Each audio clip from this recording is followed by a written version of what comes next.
Another year, another series of games that you've never heard of. This year, the criteria is simple for this list. Games that I've played that have 1,000 reviews or less at the time of editing this video. Yes, this is a Steam-centric list, but it's also one of the only ways to measure at least some element of, and I use this term loosely, success that a game has. But enough of this intro. These are the most overlooked games of 2023. Number 23. Vlad Circus: Descend into Madness. A goofy yet intriguing horror game dealing with the history of a circus that had things go awry. You come to connect with these characters and want to see what happens next, and while the ending did drag it down a little bit, it was still a fun story and ride, and was definitely not looked at because it had Vlad in the title. Okay, maybe a little. Number 22. Typecast. A game that I am surprisingly bad at, and yet I keep on trying to get better at it. Basically, avoid enemies, hit the keyboard keys that are in the circle of your mouse cursor, but if you hit the wrong key, you get jammed. It's simple but keeps you on your toes, and while I can't say it gets that much more complicated considering I suck at it, it's just fun in the arcade-like setting, and I'm a sucker for anything typing related. Try it out. Number 21. Rusted Moss. Really, you're playing this because of the grappling hook. Literally, that's the unique element of this game, and the game does a great job, not only making challenging yet doable platforming, but involving mechanic into the actual combat and boss fights smartly. Sure, the aesthetic is nice, the story is intriguing, but really, it's all about this grappling hook because everything is made better with a grappling hook. Everything. Number 20. Moons of Darsalon. Consider this a more controlled and active version of Lemmings, and it works rather well here. You may consider this a huge escort mission in the big picture, but everything is on you in this game. It's difficult, but you're rewarded in slowly and smartly making progress. It punishes you harshly when you fail, but that's the type of game it is, and it's unapologetic for it. But smart strategy takes the front page, and well, if you like a challenge, it's definitely worth a try. Number 19. Slayer's X: Terminal Aftermath: Vengeance of the Slayer. A corridor shooter that's a blast from the past with the goofy humor that you'd expect from the creator of Hypnospace Outlaw. The combat is standard for the 90s era that it's borrowing from, doing a great job of keeping the action up while allowing you to explore and find some secrets. The one-liners from Zane has just the right amount of cringe, and while I wouldn't call the gunplay anything you haven't seen before, its combination is unique enough to be worth your time, especially on Game Pass. Number 18. Batboy. Think of a cross between Ninja Gaiden, Mega Man, and just an amalgamation of other 2D action platformers for the NES, and you've got something close to Batboy. The skills you pick up are fun, and use the themes of the different heroes rather well in the story that's actually interesting. Very Power Rangers-like. And the boss fights are challenging, but not frustrating. It didn't blow me away in any one category, but it's solid in every one, and thus, you should take a look at it. Number 17. El Paso Elsewhere. Any game by Xavier Nelson is an automatic look for me, and this may be the most mainstream game that he's made. It's like Max Payne with a weird-ass presentation, some interesting out-there music, and weird Twilight Zone vibes but for the modern day. The gameplay holds together with the slow-mo mechanic and some of its weirder moments, and the game will stick out to you, even if it's not technically the best. Number 16. Double Dragon Gaiden: Rise of the Dragons. You want a game to play with family and friends to have a good time? you can't really go wrong with this beat 'em up. It's old school, basic combat, but still colorful and fun as it was in the old days. And there's some good progression, characters, and difficulty adjustments to add to new runs. The tag team mechanic is cool if you do play single player, and the roguelike elements that are added to it add some replayability to it. A lot of the criticisms I see of it is that it's repetitive, but that's sort of what a beat 'em up is, because you're supposed to perfect how you go about enemies. There's supposed to be a little bit of repetition, but there's not enough repetition where every run is going to feel the same. There's too many differences in the roguelike elements, the characters, and which path you choose in terms of going after bosses. So, if you love Double Dragon or anything beat 'em up, yeah, pick this up. Number 15. Valfrais Mecha Therion. Going with a shmup-like follow-up to a side-scrolling 2D action game is an interesting choice, but it works here. Good bullet patterns and difficulty helps keep the challenge going, while there's small weapon variety that has enough differences that they actually mean something in battle. The boss battles were challenging, but not too challenging, and it's complemented with some great music and some good presentation elements. Is it the best shmup I played this year? No, that's later in the list. But it's solid and is a good complement to the original game. Number 14. Gunbrella. It's a Devolver Digital game, so you know it's got at least a minimum amount of good to it. But it's the combination of the movement and shooting on why you should play it.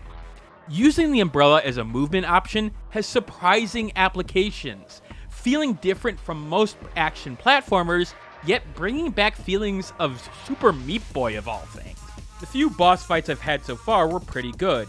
The shooting and difficulty are just in the sweet spot for me in terms of platforming, and honestly, I just need to play more of it. I like the story, I like the presentation, and everything just works. Is it fantastic? No, but it's good, and I want to beat it. Number 13. VanillaBeast Retro Knockout.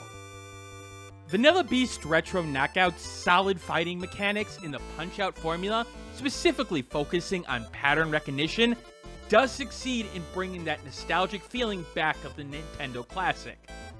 Every fight feels reasonably different and tests a multitude of strategies, and the game is bathed in references left and right, and while I didn't catch all of them, I did appreciate most of them, and some of the more reused music loops are really catchy for fighting. The story is surprising, but keep in mind you can turn off the adult content in it, as it does show up as adult only on Steam. And while it's not for everyone, it is one of the best in a limited genre for Punch-Out clones. Number 12. Panorama. If you played Dofromantic, Panorama should feel like someone did their own remix of that game with its own flavor, and that works while still feeling distinct. It's soothing to try to place the tiles down right to earn more tiles and to keep the game going, and the challenge mode has unlockables that will keep your attention to actually complete it and push you for a new challenge. Now, I could go on and on here, but here, that's the amount of hours I have in the game. It's the most played game of this year for me. That is worth your time. Number 11. Gunhead. Yes, you may look on the surface and see Gunhead's weaponry and FPS backdrop. It'd be easy to think it's an action-packed shooting fest, but it's not. But that doesn't mean it isn't a lot of fun. Anyone who played Cryptart will understand the type of game Gunhead is, a game which puts strategy and planning above reaction times. Rushing through will get you killed, but being smart and observant, you'll start to make progress. It feels great to get through all the enemies without taking damage, and there's a good variation of enemies and different objectives, and a lot of strategy goes into it. Granted, it takes some time to get used to, and the game is designed for a controller. But once you understand what the game is going for, and make mistakes and learn from them, you'll find a game that you're gonna love from a strategy standpoint, and has the depth to have you come back for more. Number 10. LunarLux. There's one common element if you read the reviews of LunarLux on Steam, that it's made with heart. And yeah, that's one of the first obvious things about it. It reminded me of some of the first feelings I had of playing games like Secret of Evermore on the NES when I was a kid. And its passion here comes in both the combat that it borrows from Mega Man Battle Network and Mario & Luigi RPG series, but the obvious nostalgia love that the game has with all the little references. But the game has a story that's able to pull emotion out of you, even with the smallest of NPC dialogues. And it feels like a game that I'd want to replay every couple of years just to enjoy it again. The only reason that it's not higher on this list is chance. I didn't get to play as much as I wanted of it, and it's possible it might have gotten much higher.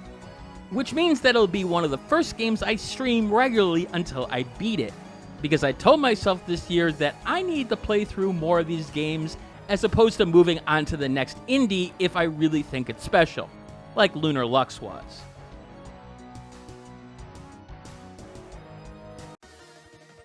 Number 9. Cotton Rock and Roll. Honestly, I'm surprised this one doesn't have more reviews. There's a cult following of games done by this studio, such as the Yumihara Kawase series, and the Cotton series has been around for 30 years. Maybe it did better on the Switch, but nevertheless, do you want a shmup with great variety of different ships and firing methods among a variety of levels and a good enemy variety? You got it here. These different ships aren't single bullet changes either. Several characters play extremely differently for a lot of replayability. It helps that the controls are fantastic, paired with a colorful presentation with great visual acuity that catches your eye without overloading it.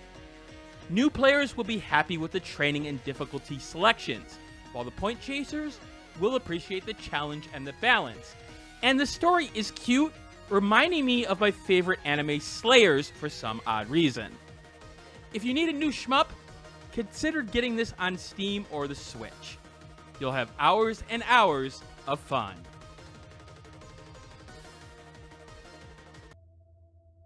Number 8.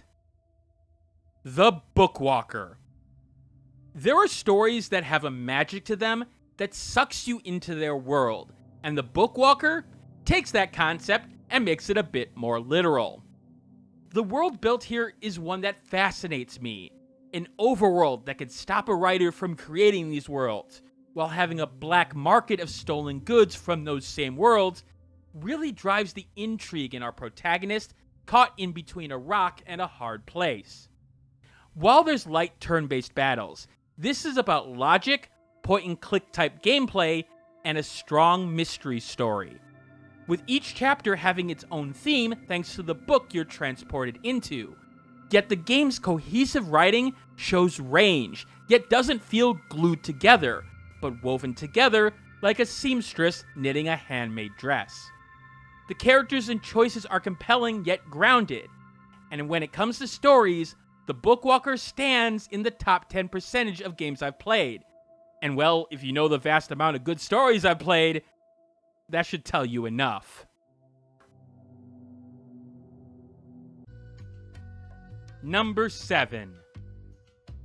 Drago Noka. Ever had a game just grab you in a way that you didn't expect? That's Drago Noka. I'm gonna say that Drago Noka is not on the level of something like Harvest Moon or Stardew Valley. Its controls are a little bit odd, and the tutorial isn't the greatest, and the Wolf RPG engine has obvious weaknesses to it. Yet it grabbed me. The idea of attracting people to be part of a village that's on the back of an ever-moving dragon is not only a cool idea, it's actually fantastic.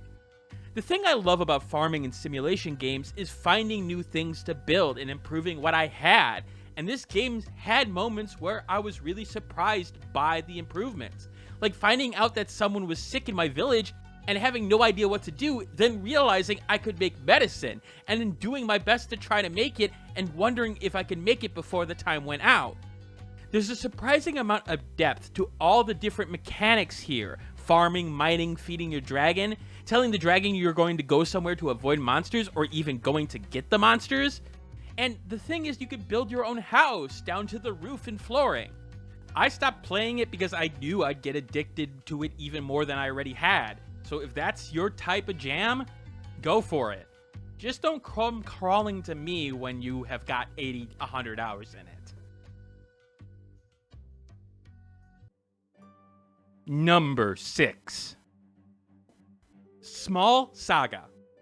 Small Saga is a game I saw screenshots early on in its development, and knew it was a game that was right up my alley. A turn-based RPG set in a world where small critters are the combatants, using weapons such as a Swiss Army knife and a lighter. Yeah, an absolutely fantastic idea. And Small Saga doesn't disappoint in the world building and presentation. The idea of a crusade of going after the Yellow Giant, dealing with the politics of a world that mirrors several elements of our own, was fun. The characters had some good backstories and some good chemistry between them. The writing had good underlying humor, and the only thing that really hurt it in the big picture was that it was rather easy in the RPG element. I wouldn't recommend the game to people who don't like politics in their game, even though I do think it looks at both sides of the issues that it talks about and tries to present them fairly. But if you're looking for a turn-based RPG with a little bit of style, Small Saga is probably for you. Number 5. Mosa Lina. This game is dumb fun. Like really dumb fun. Which you don't expect to say about a puzzle game. One of the first things the game does is say that some levels are unwinnable. And that is your cue to basically say, oh, let me just try this crazy idea, which leads to insanity and just the most highest of highs and lowest of lows when playing it, but always having fun. The idea is that you need to get the blueberries, whether it's touching them or launching them off screen, and then get to the exit, using the 3 random items given to you and just basically jumping. The game does not tell you about anything about these items, and has you learn via doing or just trying random things. It feels like playing in a sandbox or a science lab. All the items here have some interesting element, whether it be the sort of bamboo that acts as a bridge if you can use it right, to the bouncing mushrooms, which can be hilarious when they bounce out of screen because, well, you fired it the wrong way. Even with the randomized elements of the levels, there is already workshop support on Steam, which means that there's community elements, and this game will just get better and better with time. And again, this is just dumb fun. And I like dumb fun. Number 4. Void Stranger. I don't think I've ever seen a game that includes the words several stages of frustration directly on the store page and seemingly be absolutely 100% correct in that element. But here we are. Void Stranger is a Sokoban game, aka a block pushing game, by the developers of Zero Ranger, which was in the top 3 of overlooked games in 2018. And it's a game that's very divisive in how it goes about things, specifically with its story and progression. Now, the gameplay is basic, but the puzzles are smartly designed to allow you to get through, but to cause enough of a challenge that will put your frustration limits to the test, as you go down an ever-expanding rabbit hole of getting better and better at those puzzles in repetition. Now, if you're the kind of player who doesn't like the sound of that grind, run far away from this game. And I'm betting that's 90% of you. The fact is, Void Stranger is one of those games that's very hit and miss. Some people will enjoy it just the same, but some people will actually hate it, especially because they know that there's something beyond that they can't grab. But it's this high on this list for that 10% who it will hit for. Because if you're willing to move through the frustration and play those puzzles over and over again, you will be rewarded like those who took the pacifist path in Undertale, for example. Just realize that you have to put a lot into the game to get a lot out of it. But if you do, you will really love what you see.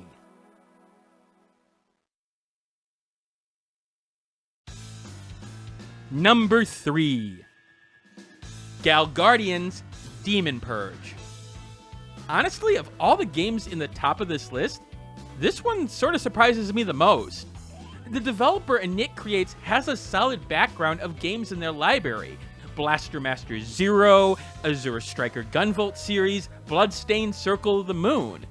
With that background, you think that another game that focuses on 2D action combat should be a no-brainer for people to pick up, especially one that has the mechanic like Castlevania's Portrait of Ruin, with character switching. The snappy combat of each sister, who brings unique weapons and combat to the table, feels great, and gives you enough control without being too forgiving. The levels and enemy design keep a good change of pace, while still testing core competencies and reactions. Now the game is more along the Bloodstained Circle of the Moon variant, with different pathways leading to different enemies and items to find, and the boss fights push you without necessarily burying you in frustration. It's all highlighted by some beautiful pixel artwork that's polished to a sheen, with colorful environments and ridiculous animations that will actually take your breath away at times.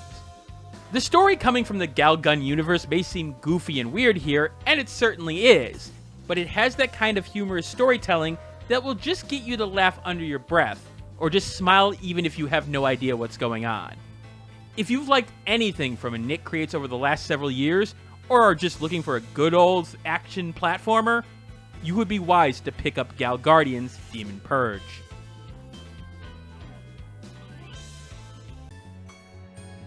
Number 2. Little Goody Two Shoes. It is entirely possible, given enough time, Little Goody Two Shoes might have taken the number 1 slot on this list. It was working from a deficit compared to the number 1 game. It was published by Square Enix, giving it a marketing jump over the other, and had about 5 times the reviews compared to game number 1, despite coming out several months after it, which means a bit in these rankings. But make no mistake, I will finish Little Goody Two Shoes, and it's a fascinating game on all ends of the spectrum, while feeling incredibly unique in the gaming landscape right now. It's a hybrid between a horror game like Yuppie Psycho, a dating simulator, a visual novel, and a resource management game. Yeah, that sounds like a lot, but Little Goody Two Shoes is able to weave all those elements to tell a story about a young girl trying to break out of her boring and downtrodden life, thanks to a mysterious hymn, a force that seems to grant her greatest desire, but at the cost of specific offerings. There's also a witch involved, which the general townsfolk know about, and you have to manage their suspicion of you by using logic of the town and people to choose the right things to say, or you may be the witch in their eyes. Which didn't feel gimmicky or something you did trial and error on. You had to really think about how a group of specific people would react to you. Being sarcastic with people, for example, would work for maybe the more lighthearted folk, but doing it in front of those paranoid or more hardened may backfire. It's all done in a presentation that is the best of the year in my opinion, hands down. Just the sheer amount of styles used from one scene to the next is awe-inspiring, and these are developers who understand how one element synergizes with the next. The anime-like cutscenes that will take you back to the 90s, along with the vocal and music presentation, makes me want to go to Square Enix's door and demand an anime series right now. But what's even more impressive is that it's able to move from a more lighthearted fairy tale with people singing in the background to a dark one in just a blink of an eye in both presentation and storytelling. The love interests in the game are intriguing and have good backstories, but it also is that fear that maybe your desires may end up harming them. And the game puts you in these situations that you will be nervous about and possibly make a bad mistake. Sure, the gameplay is basically avoiding hazard and managing resources, but it drives you to see what's next and has you invested. I will finish this game, and yes, I will review it. It just may take a while. Just like game number 1.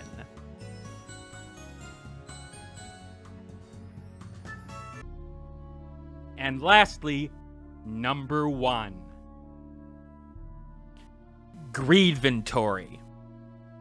This shouldn't be a surprise for those who saw me stream the game, and many of you are probably wondering why I didn't just review the game. And I will openly admit, I'm not entirely sure why I didn't either. There are times on this channel that I do really question what I'm doing on a year-to-year basis. Let's face it, I've been doing this for a long time now, and I'm not exactly growing a lot. But on the other hand, I don't really regret the journey of that despite that. Even if I can introduce a game to 5, 10, 15 people that they never would have found before and actually fall in love with the game, I've done my job. With that said, I do regret not reviewing Greedventory for how special it felt when it came out. Greedventory felt like a breath of fresh air in the industry for me. The RPG elements being mouse and keyboard based, but it being unlike anything I had played before just astounded me. I thought that there were so many ideas out there, I hadn't seen anything like this. You're telling me that I can throw a bomb back at the enemy by using my shield to knock it back? That I had to be careful of the sticky stuff on screen so that I can actually attack and defend properly? That the logic of using items and how I dropped it in odd ways actually made a difference for the traps in the world? I was blown away, in a way that only games like Baldur's Gate 3 or Divinity Original Sin 2 did for me, and considering the size of that studio compared to this one, yeah, I was impressed. But it was more than that. That every item had a life to it when placing it on your character, giving it a unique look. How each boss battle had a unique gimmick that you had to overcome that took several attempts and you got through it by the skin of your teeth, only in figuring out how to succeed given the parameters of the fight. The thing that surprised me was that a lot of people would tell you that on a game design level, especially in the RPG space, that Greedventory was doing it wrong. More choices and more options were better, especially in boss fights, right? But I found the opposite here, that figuring out in a puzzle-like manner of how you could use your resources and the boss's unique elements was the fun in the fight. Nothing was out of reach based on what you had built, but you had to think. And that commitment to that design was refreshing. The thing is, I could go on and on about what I loved about Greedventory. The humor that had me laughing left and right. The game's commitment to keeping the pace changing all the time. How the music and sound worked so well in conjunction with everything. How even now, I don't want to say a lot more because, well, the joy of figuring out the game and its tricks by yourself without a guide was one of the best experiences I had this year. And then it hit me. Why I didn't want to review the game. There have been a lot of great games I've said are overlooked year after year. Just look at the history of this channel. Some of them did eventually get some fraction of attention on them, thanks to bigger creators or even just word of mouth. But I will admit, it has been hard to see games that I consider to be top of the food chain when it comes to the best experiences not get the attention that it deserves. Neverwake has 108 reviews at the time of writing this. Virgo vs. the Zodiac has 695. 2 games that are on my Indie Wall Hall of Fame with pieces done by my fiancé because I love the game so much. But it hurts to see such great games only get a fraction of what they deserve. And I admit that this year, I, for the first time, let those doubts get to me. Despite that, well, any attention would be helpful for them. I didn't want to see a game that I loved and put my passion into a review not give the game what it deserved. It sucks. But that's what these lists are for. A condensed version of what I think are the best games so that when somebody really wants to help out that little indie project that could, they can look at this list and be like, huh, let me take a look at that. And maybe that person can pass it along to the next. Or maybe that big creator takes a look and finds a game that they love. A game that they want to tell everyone about. And maybe it will finally get the attention that it deserves. I did consider the fact that maybe this would be the last year for this list. Maybe I just do some reviews and just keep on the reviews. But I realized that this list is important to me. To just give the opportunity for people to find a bunch of games at once. And this is something I want to do. It's hard, it's tedious, and it probably doesn't get the views that it deserves. At least what you guys say it does. But it's still important to me. And so I think I'll keep on doing it. And Greedventory is the prime example of it. It's a game that is just fantastic and is such a breath of fresh air in the industry. An industry that's going through a lot of problems. And hopefully the future has more Greedventories in it. And not just one and dones.